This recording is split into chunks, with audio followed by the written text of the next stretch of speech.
기도하심으로 오늘의 아침 묵상을 시작하겠습니다. 하나님 아버지 감사합니다. 오늘도 말씀으로 새 아침 시작할 수 있도록 인도하여 주시고 주님 바라보며 하루 시작할 수 있도록 인도하여 주시니 감사합니다. 하나님 이 시간 말씀이 선포될 때에 주님께서 우리 가운데 함께하여 주셔서 이 말씀을 통하여 주의 뜻 깨닫는 귀한 시간 되게 하여 주옵소서. 우리 주 예수 그리스도의 이름으로 기도합니다. 아멘. 오늘 하나님께서 우리에게 주시는 말씀은 사무엘하 21장 7절부터 14절까지 말씀입니다. 제가 봉독하겠습니다. 그러나 다윗과 사울의 아들 요나단 사이에 서로 여호와를 두고 맹세한 것이 있으므로 왕이 사울의 손자 요나단의 아들 무비보셋을 아끼고 왕이 이에 아야의 딸 리스바에게서 난 자 곧 사울의 두 아들 알모니와 무비보셋과 사울의 딸 메랍에게서 난 자 곧 무홀라 사람 바르실레의 아들 아드리엘의 5 아들을 붙잡아 그들을 기브온 사람의 손에 넘기니 기브온 사람이 그들을 산 위에서 여호와 앞에 목매어 달매 그들 7사람이 동시에 죽으니 죽은 때는 곡식 빼는 첫날 곧 보리를 베기 시작하는 때더라. 아야의 딸 리스바가 굵은 배를 가져다가 자기를 위하여 바위 위에 펴고 곡식 베기 시작할 때부터 하늘에서 비가 시체에 쏟아지기까지 그 시체에 낮에는 공중의 새가 앉지 못하게 하고 밤에는 들짐승이 범하지 못하게 한지라. 이에 아야의 딸 사울의 첩 리스바가 행한 일이 다윗에게 알려지매 다윗이 가서 사울의 뼈와 그의 아들 요나단의 뼈를 길르앗 야베스 사람에게서 가져가니 이는 전에 블레셋 사람들이 사울을 길보아에서 죽여 블레셋 사람들이 벳산 거리에 매단 것을 그들이 가만히 가져온 것이라.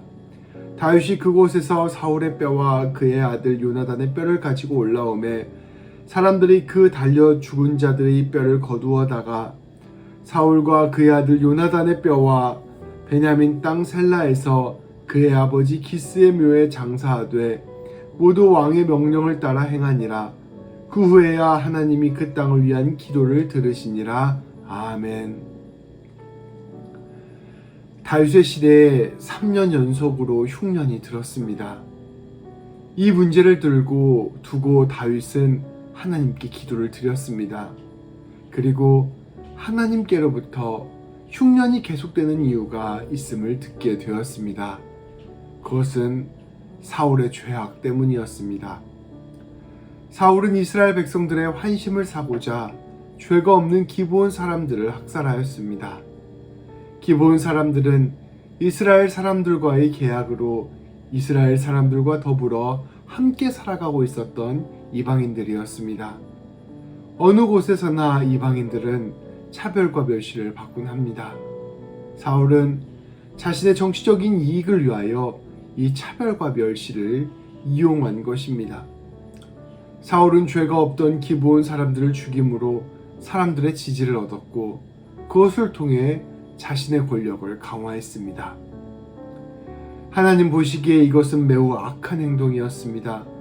비록 사울은 죽었지만 하나님께서는 이 문제를 짚고 넘어가시기로 결정하셨습니다. 다윗은 이 문제를 해결하기 위하여 기브온 사람들을 불렀습니다. 그리고 기브온 사람들에게 이 문제를 어떻게 해결해 주기를 원하는지를 물었습니다. 기브온 사람들은 사울 집안에 대한 처벌을 요청하였습니다. 사울의 집안의 아들 7명을 처형해 주기를 부탁한 것입니다. 이것은 단순한 보복을 넘어서 정의를 회복하고 나아가 앞으로 이러한 일이 발생하지 않도록 본보기를 보이기 위함이었습니다. 다윗은 이들의 부탁을 들어주었습니다. 다윗은 사울 집안에 남아있는 남자들을 찾았습니다.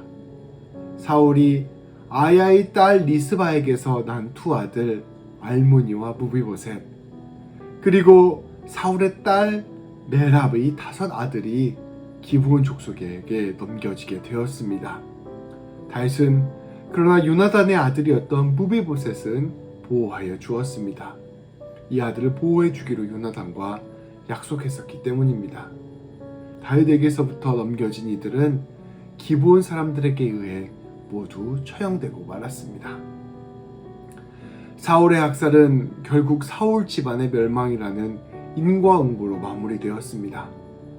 그러나 한편으로 졸지의 아들을 잃은 리스바는 크게 비통해하였습니다. 당연한 일이겠지요. 비록 이것이 사울의 죄 때문에 일어난 일이었지만 자신의 모든 아들을 잃은 이들은 그 나름대로의 슬픔이 있을 수밖에 없었습니다. 리스바는 죽은 아들들의 몸이 그렇게 매달려 방치되어 있는 것을 차마 볼 수 없었습니다. 그녀는 굵은 배로 만든 상복을 가져다가 바위돌 위에 펼쳐놓고 그 위에 앉아서 자식들의 몸을 지켰습니다. 낮에는 새가 앉지 못하도록 쫓아내고 밤에는 들짐승이 가까이 오지 못하도록 쫓아내었습니다. 이 슬픈 소식이 다윗의 귀에 들어갔습니다. 다윗은 이 여인을 위로하기로 결심했습니다. 다윗은 길르앗 야베스로 가서 사울과 요나단의 뼈를 찾아왔고 또 기브온 사람들이 나무에 매달아 죽인 모든 사람들의 시체도 거두었습니다. 그리고 이 모든 죽음들을 가지고 베냐민 지파의 땅 셀라에 있는 사울의 아버지 기스의 무덤에 합장하여 주었습니다. 죽은 이들에 대한 예를 통하여 이 여인 리스바를 위로한 것입니다. 이 모든 일이 끝나고 난 뒤에 하나님께서 이 땅을 돌보아 주시기 시작하셨고 사람들의 기도를 들어주시기 시작하였습니다. 이 모든 비극은 사울에게서부터 시작되었습니다. 하나님이 아니라 사람의 지지를 의지했던 사울은 결국 무죄한 사람들을 대량으로 학살하고 말았습니다. 사울의 핏값은 자신의 목숨으로도 갚을 수 없는 것이었습니다. 결국 사울의 집안 전체가 몰락하고 말았습니다. 그런데 이야기는 거기에서 끝나지 않았습니다. 죽은 이들의 어머니였던 리스바는 이러한 비극 속에서도 고결한 사랑을 보여주었고 이에 화답한 다윗은 정성껏 장례를 치러줌으로써 예를 갖추어 주었습니다. 비록 정의를 위하여 이들을 처형할 수밖에 없었지만 사울 집안의 명예가 회복된 것이었습니다. 하나님께서는 이 모든 과정을 통하여 기브온의 눈물을 닦아주셨고 한때 기름 부음을 받았던 사울과 사울 집안의 치욕을 덮어주셨습니다. 우리는 이 모든 과정을 살펴보면서 자연스럽게 예수님을 떠올릴 수 있습니다. 우리 하나님께서는 정의를 세우시는 분이시며 동시에 사랑을 회복시키시는 분이십니다. 우리 하나님의 이러한 정의와 사랑은 우리 예수님을 통하여 온전히 이루어졌습니다. 우리의 죄값을 위하여 치르기 위하여 흘려야 될 그 피를 당신께서 흘리심으로 정의를 이루셨습니다. 또 그 십자가 은혜로 우리의 치욕을 덮어주셨고 우리를 용서하심으로 하나님의 사랑을 보여주셨습니다. 예수님께서는 모든 것들을 감당하심으로 말미암아 우리에게 정의와 사랑을 모두 회복시켜 주신 것입니다. 오늘 말씀을 묵상하면서 우리는 다시 한번 예수님을 바라봅시다. 예수님의 은혜를 깊이 묵상해보고 우리 예수님께서 이루신 그 놀라운 은혜를 다시 한번 새겨봅시다. 우리 모든 성도님들의 마음 가운데 이 모든 정의와 사랑을 이루신 예수님이 가득 차기를, 그래서 이 예수님과 함께 동행하는 하루를 살기를 주님의 이름으로 축복합니다. 오늘 말씀을 기억하며 이와 같이 기도하겠습니다. 하나님은 정의의 하나님이십니다. 무고한 자의 피를 기억하시고 연약한 자의 탄식을 들으시는 분이십니다. 죄악을 모두 갚으시며 불의를 모두 심판하시는 분이십니다. 하나님은 모든 것을 기억하시고 모든 것을 계수하시며 모든 것을 판단하시는 분이십니다. 그러나 하나님께서는 동시에 사랑의 하나님이십니다. 우리를 사랑하시되 끝까지 사랑하시고 모든 것을 내어주셔서 사랑하시는 하나님이십니다. 우리의 모든 부끄러움과 치욕을 덮어주시고 우리를 위해 기꺼이 용서와 구원을 주시는 하나님이십니다.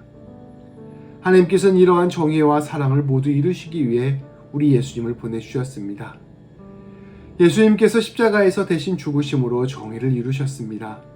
예수님께서 받으신 조롱과 모욕은 우리의 죄악 때문이었습니다. 우리가 치러야 할 대가를 당신께서 모두 받으심으로 하나님의 정의를 완성하셨습니다. 그리고 주님이 이루신 이 정의 속에는 놀라운 사랑이 있습니다. 주님은 우리를 사랑하셔서 용서하시기 위해 기꺼이 수치와 부끄러움을 참으시고 고난과 죽음을 받으셨습니다. 주님, 우리가 이 놀라운 대속의 은혜와 사랑을 깊이 깨닫게 하여 주옵소서. 이제는 우리가 더 이상 죄의 길로 나아가지 않게 하시고 오직 주님의 사랑을 온전히 따르는 삶을 살게 하여 주옵소서. 기도하시겠습니다. 하나님 아버지, 감사합니다. 오늘 말씀을 통하여 정의를 이루시고 또 사랑으로 덮으시는 역사를 함께 우리가 보게 하여 주시니 참으로 감사드립니다. 하나님 아버지, 오늘 사건을 보면서 우리는 자연스럽게 예수님을 떠올립니다. 모든 것을 심판하시는 그 하나님의 온전한 정의를 충족시키기 위하여 십자가에 못 박혀 죽으신 예수님, 그리고 그것을 통하여 놀랍게 사랑을 베푸신 우리 예수님을 바라봅니다. 이 모든 정의와 사랑이 결국은 우리 모두를 위한 일이었음을 우리가 함께 고백합니다. 하나님이 놀라운 예수님, 오늘도 붙잡고 나아가는 우리 모두 되게 하여 주옵소서. 이 놀라운 은혜를 묵상하며 오늘 하루도 주님의 사랑을 이루어가는 우리가 될 수 있도록 인도하여 주옵소서. 그것으로 말미암아 오늘도 주님의 뜻에 합당한 삶을 사는 우리 모두가 되게 하여 주옵소서. 우리 주 예수 그리스도의 이름으로 기도합니다. 아멘. 오늘도 기도함으로 하루를 시작하도록 하겠습니다. 기도하시겠습니다.